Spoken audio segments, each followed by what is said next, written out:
അതിജീവിതയെ അധിക്ഷേപിച്ചുവെന്ന കേസിൽ 4ാം പ്രതിയായ KPC general secretary Sandeep വാര്യരുടെ മുൻകൂർ ജാമ്യാപേക്ഷ വെള്ളിയാഴ്ച പരിഗണിക്കും. തിരുവനന്തപുരം ജില്ലാ സെഷൻസ് കോടതിയാണ് ഹർജി പരിഗണിക്കുക. ഷഫീദ് റാവുത്തർ വിവരങ്ങൾ ചെയ്യുന്നു. ഷഫീദ്, സമാനമായ കേസിലാണ് രാഹുൽ ഈശ്വർ ജാമ്യം നിഷേധിക്കപ്പെട്ട് 14 ദിവസം ഇപ്പോൾ ജയിലിൽ കഴിയുന്നത്.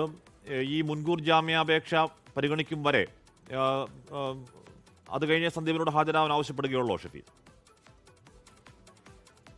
ഈ അതിജീവിതയെ അധിക്ഷേപിച്ച കേസുമായി ബന്ധപ്പെട്ട് 4ാം പ്രതിയായിട്ടുള്ള കോൺഗ്രസ് നേതാവ് സന്ദീപ് വാര്യർ മുൻകൂർ ജാമ്യാപേക്ഷ തിരുവനന്തപുരം സെഷൻസ് കോടതിയിൽ നൽകിയത്. ഇന്നലെ ഈ കേസിൽ തന്നെ 5ാം പ്രതിയായിട്ടുള്ള രാഹുൽ ഈശ്വറിന് തിരുവനന്തപുരം ACJM കോടതി ജാമ്യം നിഷേധിക്കുന്നത് നമ്മൾ കണ്ടതാണ്.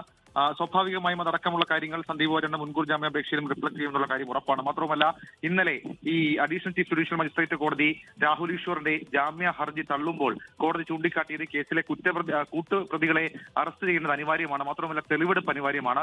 അതിനൊക്കെ അപ്പുറത്തേക്ക് ഈ കേസ് അതിന്റെ ആദ്യഘട്ടത്തിലാണ് അന്വേഷണം എന്നൊക്കെയുള്ള ചില നിരീക്ഷണങ്ങൾ ആ കോടതി നടത്തിയിരുന്നു. സ്വാഭാവികമായും സെഷൻസ് കോടതിയിലേക്ക് വരുമ്പോൾ ആ കോടതി ഈ കേസിൽ സൈബർ പോലീസ് ഇന്നലെ കൊടുത്ത റിമാൻഡ് റിപ്പോർട്ട്, രാഹുൽ ഈശ്വറിന്റെ റിമാൻഡ് റിപ്പോർട്ട് അടക്കമുള്ള കാര്യങ്ങൾ സന്ദീപ് വാര്യരുടെ മുൻകൂർ ജാമ്യാപേക്ഷ പരിഗണിക്കുമ്പോൾ കൊടുക്കും. മാത്രമല്ല ഈ ക്രൈമിന്റെ ഇന്റൻസിറ്റി, ഈ ക്രൈം കണക്ട് ചെയ്യുന്ന ഒരു മുൻ ക്രൈം ഉണ്ട്, ഇതടക്കമുള്ള മുഴുവൻ കാര്യങ്ങൾ കോടതിയിൽ നിരത്തിയാകും പ്രോസിക്യൂഷൻ ഈ മുൻകൂർ ജാമ്യാപേക്ഷയെ തള്ളുക. കേസിൽ മറ്റു 2 പ്രതികൾ കൂടിയുണ്ട്, ദീപ അടക്കം. സ്വാഭാവികമായും അവർക്ക് വേണ്ടിയിട്ടുള്ള പോലീസ് അന്വേഷണവും നടക്കുകയാണ്. ഹാഷ്മി.